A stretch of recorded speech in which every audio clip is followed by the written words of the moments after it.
Corona को नहीं आसिला बड़ खबर भुवनेश्वर पर एबे कटक रे कोरोना आक्रांत चिन्हट कटक रे प्रथम कोविड आक्रांत चिन्हट होइचंती 45 वर्ष जने व्यक्ति कोविड पॉजिटिव होइतिबा टेस्ट रु जणा पड़िछि।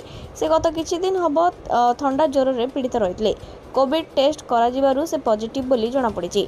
देश रे एबे पुणी मुंड टेकिछि कोरोना संक्रमण 3 वर्षर व्यवधान परे ओडिसा को मध्य कोरोना फेरिछि। गत मे 8 तारिख रु भुवनेश्वर रे जने वयस्क पुरुष व्यक्ति कोरोना रे आक्रांत होइतले तांको राजधानी रे घरोई हॉस्पिटल रे चिकित्सा पई भर्ती करा जायतला। तेबे तांकर ट्रावेल हिस्ट्री एपर्यंत मध्य जाना पड़ी नाही। अन्यपटे मुंबई पुणे चेन्नई अहमदाबाद रे कोविड आक्रांतों संख्या लगातार बढ़िबारे लागिछि।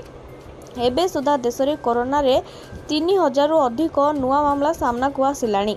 तेबे JN.1 हेउची ओमिक्रॉन रो उप प्रजाति जार लक्षण कोरोना रो अन्य प्रजाति परि रहिछि।